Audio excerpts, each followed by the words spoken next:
Hello, and welcome back to the next few chapters of Edward Tulane.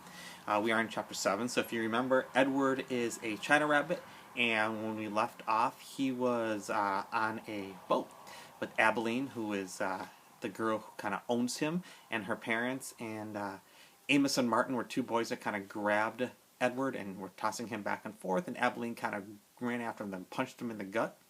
And Edward flew off, and now he is floating to the bottom of the ocean.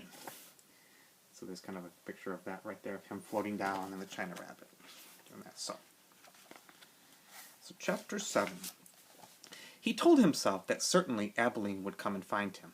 This, Edward thought, is much like waiting for Abilene to come home from school. I will pretend that I am in the dining room of the house on Egypt Street waiting for the little hand to move to the 3 and the big hand to move on the 12. If only I had my watch, and then I would know for sure. But it doesn't matter. She will be here soon, very soon.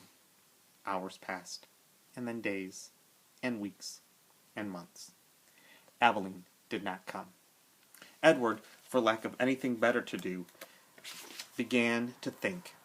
He thought about the stars. He remembered what they looked like from his bedroom window. What made them shine so brightly, he wondered, and were they still shining somewhere even though he could not see them? Never in my life, he thought, have I been farther away from the stars than I am now. He considered too the fate of the beautiful princess who had become a warthog. Why had she become a warthog? Because the ugly witch turned her into one? That was why.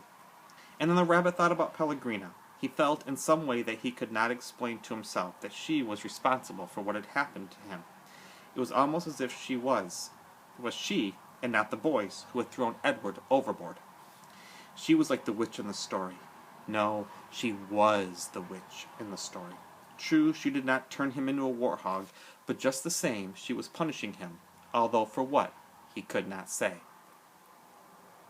On the 297th day of Edward's ordeal, a storm came.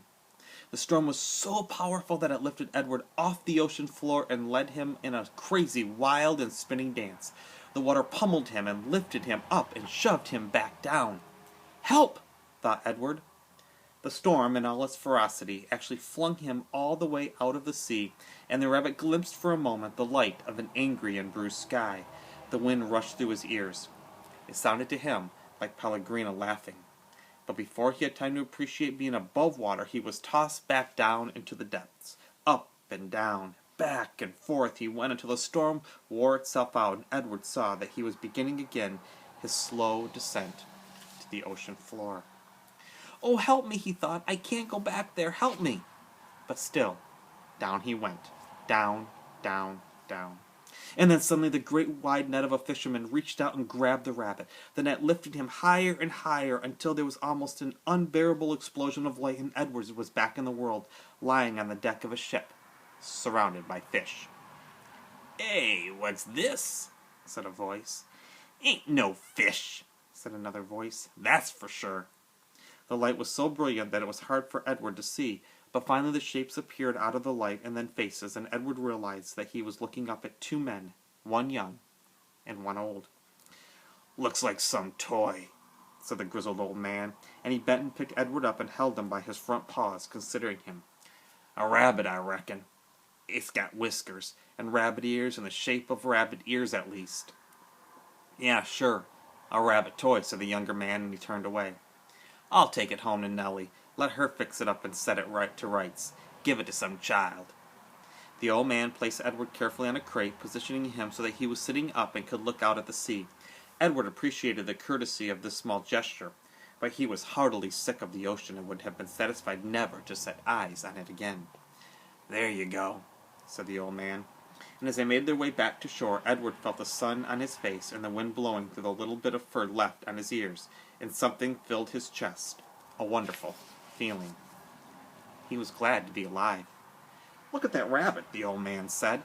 "Looks like it's enjoying the ride, don't it?" Yep," said the young man. In fact, Edward Tulane was so happy to be back among the living that he did not even take umbrage at being referred to as it. Alright, so the next chapter, there's kind of that old fisherman that we're reading about. Edward's sitting up there. Chapter 8. On land, the old fisherman stepped to light a pipe, and then, with the pipe clenched between his teeth, he walked home, carrying Edward atop his left shoulder as if he were a conquering hero. The fisherman balanced him there, placing a calloused hand on Edward's back. He talked to him in a soft, low voice as they walked. "You'll like Nellie." "You will," said the old man. "She's had her sadness, but she's an all-right angel." Oh, I'm sorry, she's an all-right girl. Edward looked at the small town blanketed in dusk, a jumble of buildings huddled together, the ocean stretching out in front of it all, and he thought that he would like anything and anybody that was not at the bottom of the sea. "Hello, Lawrence," called a woman from the front of a shop. "What have you got?" "Fresh catch," said the fisherman. "Fresh rabbit from the sea." And he lifted his cap to the young lady and kept walking. "There you are now," said the fisherman, and he took the pipe out of his mouth and pointed at the stem of it at the star in the purpling sky. "There's your North Star right there. Don't never have to be lost when you know where that fellow is." Edward considered the brightness of the small star. "Do they all have names?" he wondered. "Listen to me," said the fisherman, talking to a toy. "Oh, well, here we are then." And with Edward still on his shoulder, the fisherman walked up a stone-lined path and into a little green house. "Look here, Nellie," he said. "I brought you something from the sea." "I don't want nothing from the sea," came a voice. "Ah, now, don't be like that, Nell. Come and see, then." And the old woman stepped out of the kitchen, wiping her hands on an apron, and when she saw Edward, she dropped the apron and clapped her hands together and said, "Oh, Lawrence, you brung me a rabbit." "Direct from the sea," said Lawrence, and he took Edward off his shoulder and stood him on the floor and held up his hands to make them and made him take a deep bow in the direction of Nellie. "Oh," said Nellie, "here," and she clapped her hands together, and Lawrence passed Edward to her. Nellie held the rabbit out in front of her and looked him over from tip to toe, and she smiled. "Have you ever in your life seen anything so fine?" she said. Edward felt immediately that Nellie was a very discerning woman. "Oh, she's beautiful," breathed Nellie. For a moment, Edward was confused. Was there some other object of beauty in the room? "Oh, what will I call her?" "Susanna," said Lawrence.